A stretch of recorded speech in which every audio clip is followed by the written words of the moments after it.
وبيبدأ الفيلم ببابلو واخوه الصغير مانو بيكونوا مخلصين مدرستهم وخارجين كالعادة باصين على حلم حياتهم الطيران. نفسهم يركبوا الطيارة صديقي. المهم مانو بيقول له تفتكر ياض لما نركب الطيارة هنعمل حمام فين؟ بيقول له ما افتكرش، انا متأكد من المعلومة يالا. اما هنركب طبعا هنقعد على الكرسي وكل كرسي بيكون عليه شوية زراير، في زرار معين كده بيفتح لك بوابة لتحت تعمل القائح بتاعك وتقفلها تاني. بيقول له والقائح ده بيروح فين بالظبط؟ بيقول له بينزل على الارض. بيقول له نهار اسود الطيارة دي جاية علينا. بيقول له غطي دماغك اكيد القائح هينزل علينا، يلا بينا من هنا يلا. بياخدوها جري هما الاتنين بعيد عن الطيارة وبيعدوا عند آلات الحافر اللي بتحفر على الشط دي. بينزلوا في المية وبابلو بيفضل يضحك على مانو بيقول له ياض يا غبي كنت بهزر معاه. مانو انت فين يا مانو؟ مانو انت فين يلا؟ بص ملح وداب صديقي. وتعدي الساعات وتفوت الليالي وبعد 3 ايام اخيرا بيلاقوا مانو ولكن غرقانة صديقي. امه بتجيله جري وصاحبنا ده بيفتح فيديو بس مباشر هو بيقول مش معقول اللي بيحصل ده 10 طفل يموت السنة دي على الشط بسبب الحفر اللي بيحفروه هنا، فين المسؤولين؟ الشط ده بقى مقبرة اطفال. ام مانو بتقول له ليه يا بابلو؟ ليه يا ابني ما لحقتش اخوه؟ بتفضل تعيط وابن الهرمة ده بيصورها فيديو بيديه لمين؟ لابن هرمة تاني اسمه سوفتي. بيقول له اشمعنى يعني جثة الواد طلعت النهارده على وش المية؟ مش قلت له انه اتدفن خلاص في الطين؟ مش عارف انه النهارده عيد ميلاد ساسي؟ بيقول له انا عملت اللي عليا، جبت فرقة الموسيقى وظبطت له الدنيا وبالنسبة لجثة الواد هلم الدنيا دي كلها. التريلات بتتحرك ولكن الاهالي بيوقفوها. سوفتي بيتصل بديدي وبيقول لها الدنيا خربانة هنا على الشط يا ريسة، فين اخوكي ساسي؟ وبرنس ساسي بيكون في حمام السباحة وزمايله بيكون ماسكين واحد منهم. ابن الهرمة بينزل عليه بيكسر له مناخيره، بيخلي واحد من زمايله صور فيديو هو بيقول له وريني كده. بيقول له الفيديو جبار اخويا، قصدي يعني انت اللي جبار. بيقول للتاني ايه رايك في الفيديو؟ بيقول له حلو. بيقول له يعني انا وحش؟ تشهد على روحك يلا. بيقول له لا استنى الواد ده اللي تصويره وحش. بيقول له لا انا اللي وحش، يلا تشهد على روحك يلا، خد يلا اضربني بطلقه. بيقول له لا مش هضربك. بيقول له اضرب. سوفتي بيحضر برجالته هو بيقول له ايه الهبل ده يا ساسي؟ سيب الواد يلا. بياخد منه السلاح. ساسي بيقول له لا كل الطبانجه دي. ايوه كده ها، قول لي بقى ايه اللي جابك هنا يا عمري؟ بيقول له مش هينفع تعمل عيد ميلادك على الشاطئ. بيقول له نعم. وبياخد رجالته طيران على هناك والاهالي بيكون ملمومين على الشاطئ وقنوات التلفزيون بتصور معاهم. صاحبنا ده بيقول ايوه يا حضره الحفره دي سبب موت اطفال كتير، العيال بتخش الميه مأمنين ان الغويط بعيد ولكن مره واحده بيلاقوا حفره بينزلوا فيها ما بيعرفوش يخرجوا منها تاني. الشط ده كله حفر ولو مش مصدق تعالى اوريك، كل يوم والتاني طفل بيموت، ده غير الحيوانات اللي كل يوم بنطلعها غرقانه. بيقول له مين اللي بيحفر هنا؟ مين صاحب المعدات دي؟ بيقول له زعيمه عصابه اسمها بابلي ديدي، محدش فينا بيشوفها، اللي ماسكين شغلها اخوها ساسي ودراعها اليمين سوفتي. وهوب ساسي بيحضر وبيضرب طلقه في الهواء الكل بيجري الا ام بابلو اللي معاها صديقي. سوفتي بيمسك اخوها وبيقول له تعالى معايا يلا للحوارات اللي انت عاملها دي كلها، وانت يا ابني خد للست دي وابنها. وهوب ساسي بيخبط اخوها بطلقه بيخلص عليه. سوفتي بينصدم وام بابلو بتكون في منتهى الصدمه على اخوها. ساسي بيروح لفرقه الموسيقى وبيقول فيها يا رجاله انتوا جايين غصب عنكم ولا مش قابضين ولا ايه؟ ما ترقصونا يلا، مش عارفين ان النهارده عيد ميلادي؟ بيغني وبيرقص ولا في دماغه اي حاجه.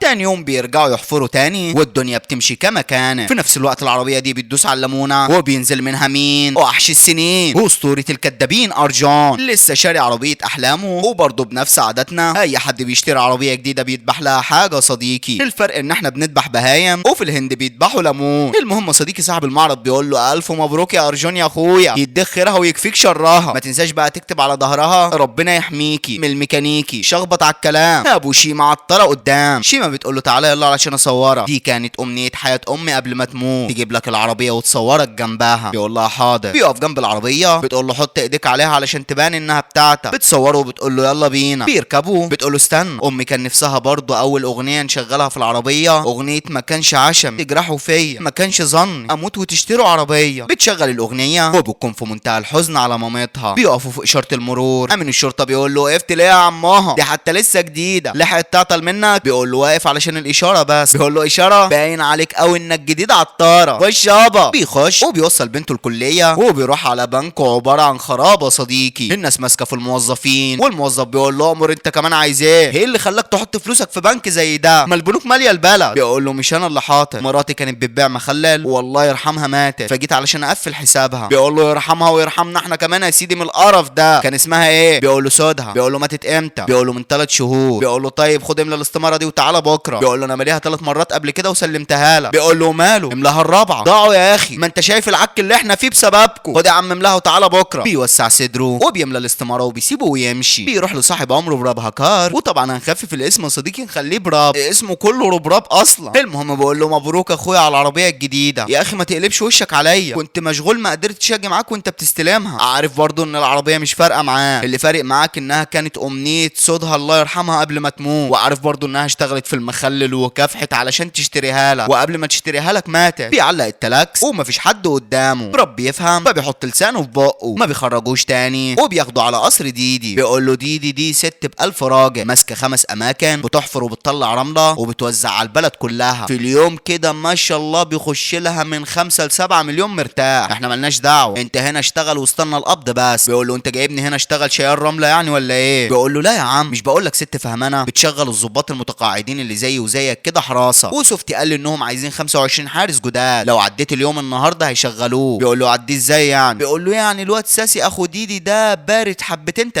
اضحك على اي حاجه يقولها وعدي واتكلم معاه عادي. اركن الظابط ارجون بتاع الجيش شويه دلوقتي، يلا بينا هنروح على سوفتي. بياخدوا على سوفتي. بيقول له ده صاحبك يا براب؟ ما لقيتش واحد اكبر منه في السن؟ بذمتك ده يقدر يحرس نفسه؟ ارجون ما بيركزش معاه، بيكون مركز مع ام مانو وبابلو صديقي. سوفتي بيقول له خلاص يا براب طالما تبعك هنشغله. وهوب ساسي بيحضر وبينزل جري على الست وبيقول لها بقى انت يا وليه يا عر عايزه تعملي فيا انا محضر؟ بتقول له ما حصلش. بيقول لها امال ايه اللي قلتيه في التلفزيون ده؟ ارجون بيجيب اخره ولكن براب بيمسك فيه. ساسي بيقول لها مش ده كلامك؟ بتقول له حقك عليا يا ابني. بيقول لها حق مين؟ كنت المفروض اخلص عليكي زي ما خلصت على اخوكي قدام عينيكي. خدوها على المخزن وسيبوها لحد ما تعفن هي وابنها التاني. هي العربيه الحمراء اللي بره دي بتاعت منها رجاله. ارجون بيقول له بتاعت انا. بيقول له بقى انت تركب عربيه زي دي وانا لا؟ هات مفتاحها. هو اطرش ولا ايه يا جدعان؟ يا عم هات المفتاح، العربيه دي تخصني.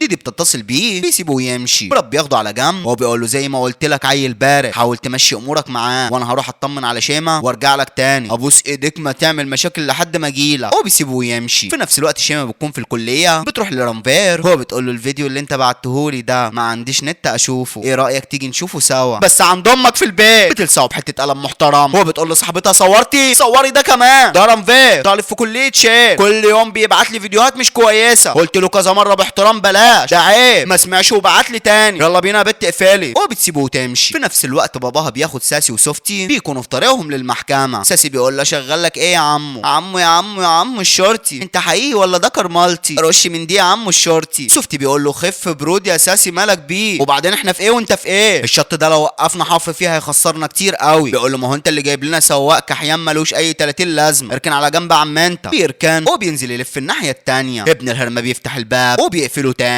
ارجون بيفهم وبيفتح له الباب. اكل العيش مر يا ارجون يا اخويا. المهم بينزل وساسي بيمسك الطاره بيقفل العربيه. بيقول له لف لي سجاره من عندك يا ارجون. بيقول له ما اعرفش. يقول له لا بتعرف تسوق ولا بتعرف تلف، شرطي فاشل، بتضايقك فاشل عمو الشرطي يا فاشل. ارجون بيجيب اخره وبيخبط دماغه في الطاره، بيفوق من اللي نفسه يعملوا فيه. ايوه كان بيتخيل يا صديقي. المهم بيخلصوا في المحكمه وبيرجعوا تاني لديدي. بتقول ولا فيديس كم مره ساسي يقتل وتطلعوا منها؟ بيقول لها كتير يا ست الناس، بس المرات اللي فاتت كان بسلاح مش مرخص كنت بعرف اخرجه منها، انما المره دي قتل راجل قدام الكل. وسيبك من الناس، قتلوا بسلاح ابوه الله يرحمه. ساسي بيقول له ما تغير المحضر ولا تشوف هتلعب فيه ازاي. ديدي بتقول له مش عايز اسمع صوتك ولا صوت اي حد يقول لاخوك ساسي قتل حد تاني، تشوف لك جنب لحد ما نخلص القصه دي. على بالليل ارجون بيكون قدام قناه الاخبار وبيعرضوا الفيديو اللي ام مانو بتقول فيه ايوه ساسي قتل اخويا قدام الكل، انا عايزه حقه وحق ابن اللي غرق بسبب حفرهم على الشاطئ. في نفس الوقت بنته شيماء بتكون في منتهى السعاده بحقها اللي خدته من ابن الهرمه رانفير. تاني يوم الصبح ارجون بيخرج يديها 5 جري وبيرجع يحضر الفطار لشيماء. بيقول لها ايه اللي قطع جزمتك كده؟ خلصي وتعالى اشتري لي غيرها. بتقول له لا انا هروح كامبور يومين وهرجع تاني. انت ليه ما بعتش المخلل ده؟ بيقول لها اشربي لبنك وامشي. بتاخد شويه منهم وبتسيبه وتمشي. بيبص على المخلل هو بيكون في منتهى الحزن على اللي عمله في مراته. بيروح على البنك يخلص موضوع الحساب ده. بيركن العربيه وبيكون نازل، ولكن ابن الهرمه زميل ساسي بيقول له لو سمحت يا عم عمو الشرطي اطلع من هنا لان ساسي عايز يركب. بينزل من العربيه. ساسي بيقول له يلا يا عمو شيل عربيتك من هنا. بيقول له انا متاخر. بيقول له انا كمان متاخر، بقالي 3 ايام و3 ساعات ما حلقتش. بيقول له اركن عربيتك في اي مكان، الشارع واسع. بيقول له ما هو ده المكان اللي بحب اركن فيه وما بحبش اغيره. ارجون بيرجع على العربيه ولكن بيقفل المرايه وبيرجع تاني. ساسي بينزل له من العربيه وبيقول له انت ايه اللي جابك هنا يا عمو الشرطي؟ وبيخطف منه الملف. بيقول له سودها دي تبقى مراتك؟ باين عليها واو. وده مين؟ ارجون حبيب رجلي. ارجون بيوطي ياخد الورق وبيمشي. ابن الهرمه بيقول له استنى يا عمو، خلي بالك انا مش عايز اضربك، الناس هتقول ساسي اتشطر على واحد قد ابوه. بيقول له هو كان اسمه ايه؟ بيقول له مين؟ بيقول له ابوه. بيقول له بتهزر صح؟ ومين ما يعرفش لالان براتاب سينج؟ بيقول له على ما اعتقد قبل ما يموت ما اشتراش الشارع وكتبه باسمه. زمايله بيغضبوا ولكن ساسي بيقول لهم لا يا رجاله ملوش داعي، سيبوه يمشوا، بس خلوا بالكم العربيه بتاعته اياكم حد فيكم يخربشها او يغط كاوتشاتها بسكينه، هزعل قوي يا رجاله، ده مهما كان شغال عندي.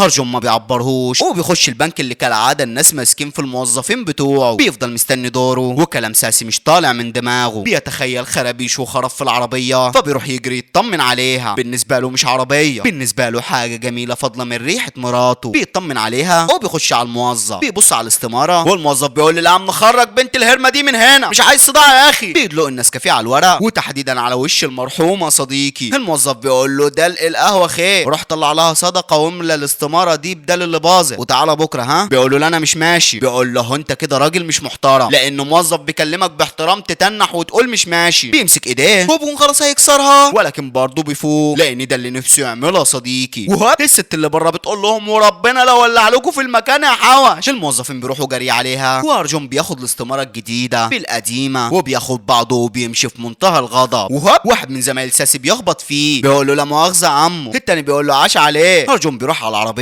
سليمه بس من بعيد يا صديقي. بيقرب منها بيلاقي الازاز مكسور والباب مفتوح وفي ميه على الكرسي، واكيد مش ميه معدنيه ولا من الحنفيه، من خرطوم وتحديدا يخص ساسه صديقي. ارجون بيتغشلق معاه ويكفيك شر اللي هيحصل فيهم يا ولدان. بيروح على رجاله ساسي وواحد منهم بيقول له ايه يا عمو عجبتك غزله العربيه؟ فبيمسك دماغه كبصله التقليه. تعال تركن يا ابن الهفيه. بيمسك اللي قبل الاخير من رقبته هو بيكون خلاص هيكسرها ولكن الواد بيخاف وبياخدها جري من المكان. الرابع بيعملها على روحه من الخوف وساسي بيطلع بمسدس ابوه من عند الحلاق. بيقول له انت حلو كده يعني؟ بيرفع عليه سلاح ولكن بيلف منه وبيدرعه التاني بيغميه. بياخده من رقبته والناس فرحانه كلها حواليه. عيل بارد وربنا صديقي انا شخصيا فرحان فيه. المهم بيخش بيه الماركت وبيشتري كيس رابسو. بيرمي ساسي على العربيه وبيقول له نظف العربيه يالا زي الكلب البلدي بيقوم وبينظف العربيه. بيخلص وارجون بيفتح الباب بيقلبه على وشه. ساسي بيقول له نصيحه مني ما تهربش لانه ربنا لو استخبيت تحت الارض لاجيبك. بيقول له منطقه شهوري سيب اول شارع خش في التاني هتلاقي بنزين على ايدك اليمين جنبها شارع خش فيه بيت رقم 44 مكتوب عليه بالبنط العريض بيت سودها. لو معرفتش توصل اسال اي حد في المنطقه عن بيت الضابط ارجون ابو شنب هيوصلوك لحد عندي. جاي في خير هتاخد واجبك ومعزز مكرم هتمشي، جاي في شر برضه هتاخد واجبك ويا عالم هتمشي ولا هيجي حد ياخدك. روح على بيتكم يالا اختك الكبيره مستنياه. وبيسيبوه يمشي. في نفس الوقت رانفير بيكون ورا زميله على المكنه ومعاه ازازه ميه نار بيروح بيها على شيماء ومن غير مقدمات بيدلوها على وشها. زمايلها بيترعبوا اما شيماء بتكون في منتهى الرعب. ابن الهرمه بيضحك وبيقول لها ما تخافيش دي ميه عاديه بس لو فكرت ترفع الفيديو اللي معاك على اليوتيوب المره الجايه هتكون ميه مغليه. وبيسيبها ويمشي. رجان بيحضر وبيقول له ربنا ما هسيبك لو فكرت تعمل حاجه. شيماء بتقول له رجان سيبه دي مشكلتي انا مالكش دعوه بيها. رانفير بيقول له اسمع كلام حبيبتك لا تزعل منك يا عسل. في نفس الوقت ساسي بيكون في منتهى الغضب. سوفت بيحضر وبيقول له ايه اللي حصل؟ بيقول له هتاكل ايه؟ بيقول له اكل مين؟ ايه اللي بهدلك كده؟ بيقول له بقول لك هتاكل ايه؟ الراجل ده بيترعب. ساسي بيروح له وبيقول له في ايه يا كركوب انت كمان ولا انت زيه كنت ظابط في الجيش؟ وبينزل فيه تخبيط بيكسر له مناخيره وبيقول لرجالته هاتوا لي الطبنجه بتاعتي. الطبنجه فين يالا؟ بيلاقيها ارجون وهو بينظف العربيه يا صديقي. على بالليل البرتاب بيحضر وبيقول له ازاي يعني تضرب اخو ديدي وتقل منه قدام الناس؟ بيقول له ده عيل قليل الادب يرضيك يعمل حمام في العربيه؟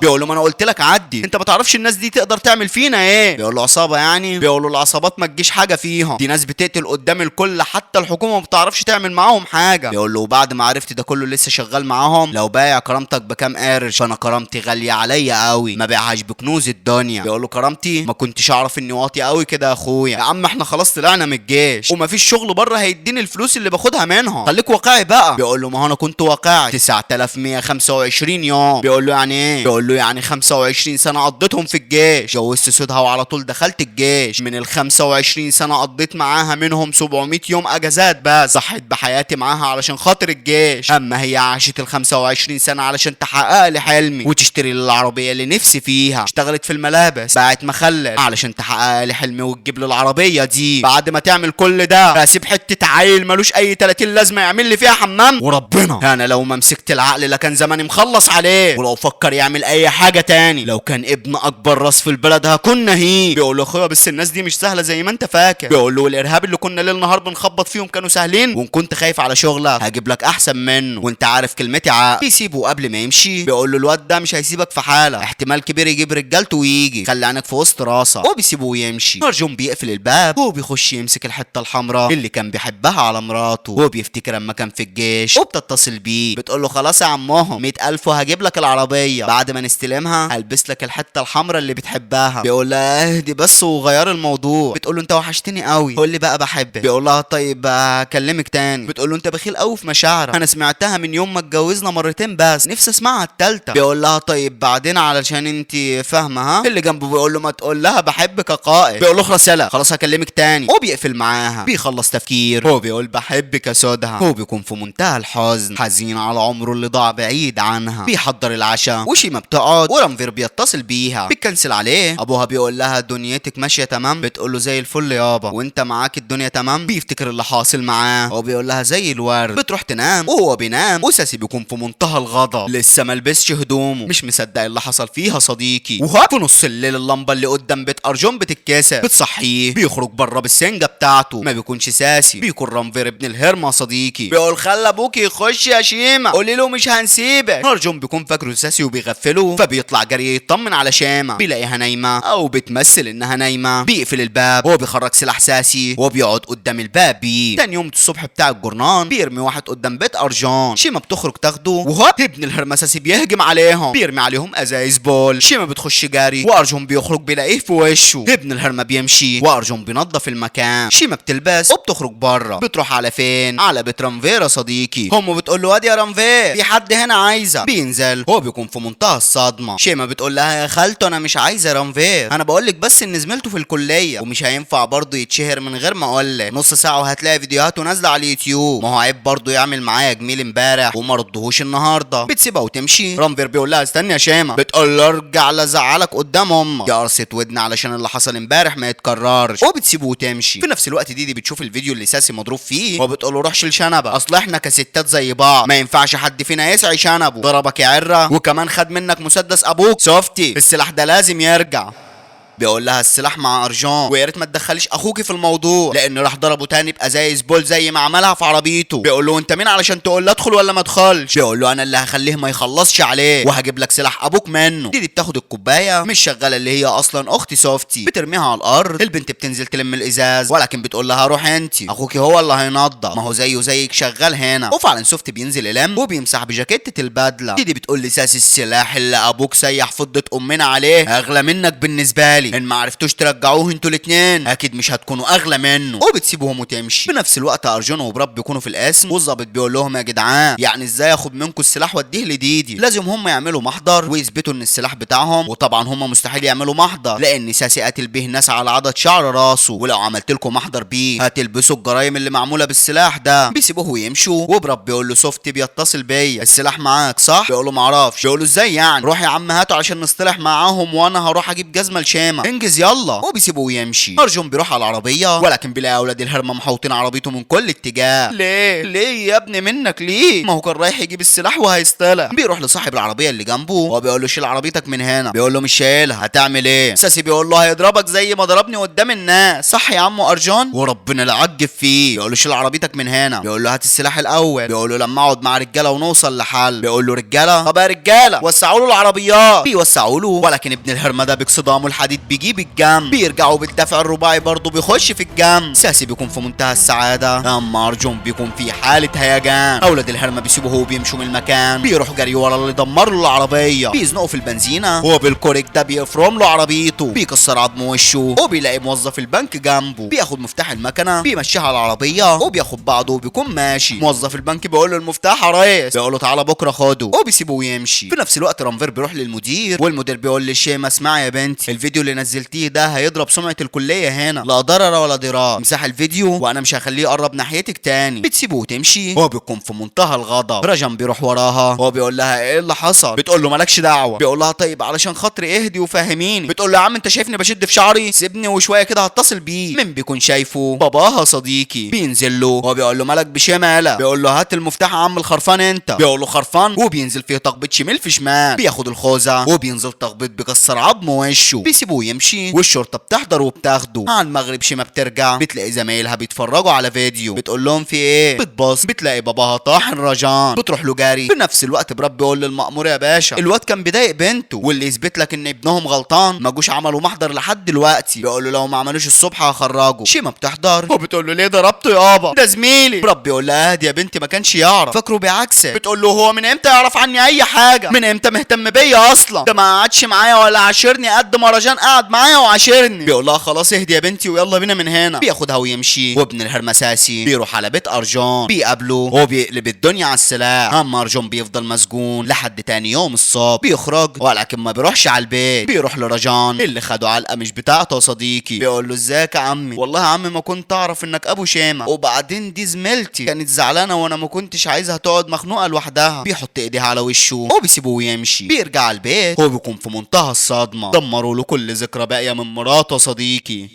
شيماء بتقول له همشي لاني عارفك مش هتقول لي ايه اللي حاصل. هو بتسيبه وتمشي. بيسيب البيت وبيروح وراها وبيديها الجزمه اللي اشتراها لها براب. بتقول له مين اللي قالك على مقاسي؟ اكيد براب صح؟ ليه مش عايز تقرب مني يابا؟ انا بنتك ماليش غيرك ومالكش غيري، صاحبني قرب مني افتح لي قلبك خليني افتح لك قلبي. بيقول لها اما ترجعي احكي لك. بتقول له ايه رايك؟ انا مستعده ما اروحش بس عارفك مش هتتكلم. وبتسيبه وتمشي. بيرجع يلم البيت وهو بيقرر يبطل مشاكل ويمشي تحت الحيط. بياخد القرار بيقفل كل بيبان المشاكل اللي في حياته وبيتصل ببراب. بياخده وبيروح لساسي وسوفتي. ومجرد ما بيخش بيلاقي الست وابنها حابسينهم في الاوضه دي. بيقول مالكش دعوه بيهم يا ارجان. بيخش جوه. ابن الهرمساسي بيرفع رجليه في وشه برضه بيوسع صدره. وسوفتي بيتصل بديدي فيديو. بيلف التليفون لارجان. بتقول له الله ما انت حلو اهو، لو شفتك قبل ما تيجي هنا ما كنتش حليتها. قول لي بقى يا حضره الظابط لسه الطبنجه شغاله ولا الذخيره خلصت منها؟ حرام الذخيره تخلص من وحش بالجمال ده كله. انجز شوف ايه اللي يرضي الجمل ده يا سوفتي وانا هنام. ما تجيب الطبنجه وتيجي تنام جنبي يا جمل. ساسي بيقول لها وبعدين بقى. بتقول له اخرس ياد اقطع لك لسانك. اديله خلي التلج يسيح من عليه عيل بارد. المهم صديقي ديدي بتقول له يا حضره الظابط هات المسدس ده يخص ابويا وامي، انا هستناك تجيبه وتيجي. بيقول لها المسدس مش معايا. وفعلا صديقي فضل يدور على المسدس بس ملح وداب. رب بيقول لها حصل حتى اخوك المحترم راح في البيت ما لقاش حاجه. ما هو انتوا لو مربيين النغه بتاعكم ما كانش كل ده حصل. سوفتي بيقول له اما طفل يغلط المفروض الكبير الناضج صاحبك يضربه قدام الناس. ساسي بيقول له لا انا مش عايل يا عم انت. ارجون بيقول له انت سيد الرجاله بس انا كنت ضابط في الجيش، اقبل اي حاجه الا كرامتي، مستحيل استحمل خدش فيها. بيقول له طمنتني وعد مني باللا مؤاخذه هدوس عليها. بيقول له نصيحه مني ليك يا ابني ابعد عني ما تلعبش معايا. بيديله التحيه وبيقول له انا اسف يا باشا ده اللي نفسك فيه صح؟ سوفتي بيقول له اعتذر له خلينا نخلص يا ارجون. بيقول له اعتذر لمين؟ المفروض مين اللي يعتذر لمين؟ حتى اعتذار مش عايز منه، اعتبر اللي عمله ده ما حصلش وكل واحد فينا يشوف حياته. دي بتقول له خلاص يا ساسي لم الدور خلينا نشوف اللي ورانا. بيقول لها لا مش هلام، اطرطر على وشه قدام الكل وبكده احنا حبايب. ارجون بيسيبه ويمشي. وسوفتي بيقول له استنى يا ارجون استنى يا عم خلينا نشوف حل، عيب يا ساسي اللي انت بتقوله ده. ساسي بيقول له ما تخرجوش يا ابني. ارجون بيقف وبيخرج وحش مسعور من جواه بكف من ايديه في وش الواد بيكون مصفيه. سوفتي بيرفع سلاح عليه ولكن الباب بيكون رافع الطبنجه على ساسي. ارجون بيسحب الكرسي وبيقول له ليه يا ابني؟ ما قلت لك بلاش، انا خرجت عليك وشه كنت مخبيه من يوم ما خرجت من الجيش. رجالته بيسمعوا كركبه فوق فبيطلعوا بيطلعوا له جاري. بمجرد ما بيخشوا بيلاقوا ارجون قاعد ومكتف الثلاث خرفان وراه. بيروح يخرج الست وابنها من الاوضه دي، بيلاقي رجاله ملهاش اول من اخر مستنياه. تفتكر ان ده هيفرق معاه؟ لا والله، اللي بيرمحوا بيريحوا واللي بيجي في ايديه بعيد بيطوحوا. اللي بعده انا هساعده. بيخلص عليهم واحد ورا التاني بكل غباء، ولا ذكر فيهم فارق معاه. تعالى. بياخد الست معاه وبيوصلها بيتها وبيسيبها ويمشي. في نفس الوقت سوفت بيتصل بديدي وبيقول لها ارجون هرب وخد الست وابنها معاه وكسر عظم الرجاله اللي هنا كلها. ساسي بيقول له كل ده بسببك. بينزل فيه تخبيط وبياخد منه التليفون وبيقول له ديدي اسمعيني، نص ساعه والسلاح هيكون معايا. شوف يا عرة العرر ازاي هجيب السلاح. تاني يوم ارجون بيروح يستنى شيما وفعلا بترجع، ولكن العربيه دي بتحضر. بينزل منها واحد بيركبها عافيه وبيمشوا. ارجون بيركب العربيه بتاعته وطيران بيروح وراها. ما بيكونش ساسي ابن الهرمران فيرا صديقي.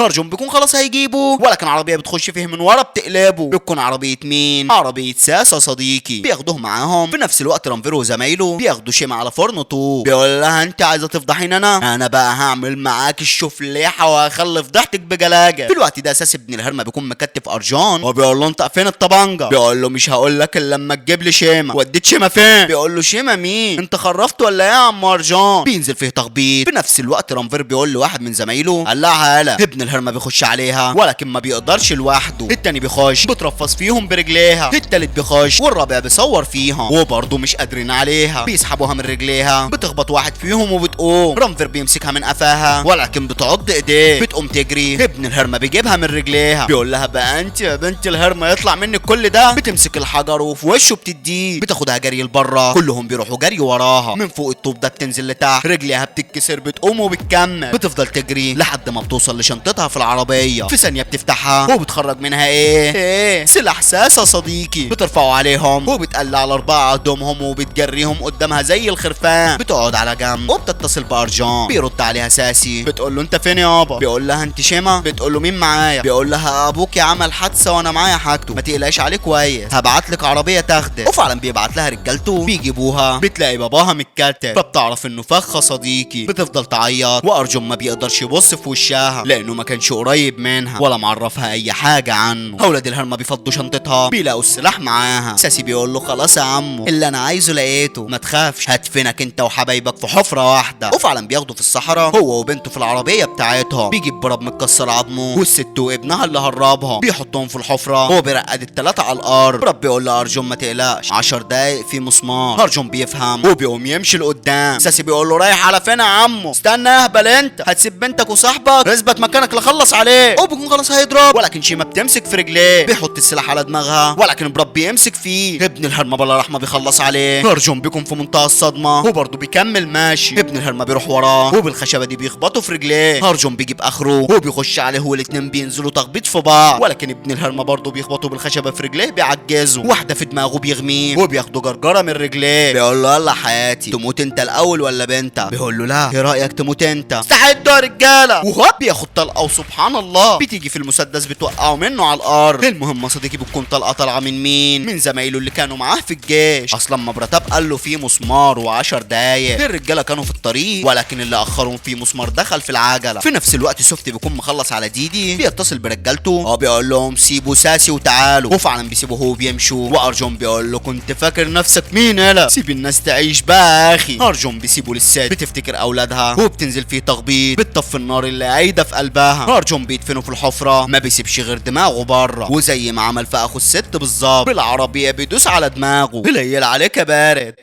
وهنا بينتهي الفيلم. اهم حاجه ما تنساش الكومنت الجميل واللايك الكبير واشترك في القناه وفعل زر الجرس واستنى صديقي الجديد. هشوفك الفيديو الجاي يا قمر. سلام.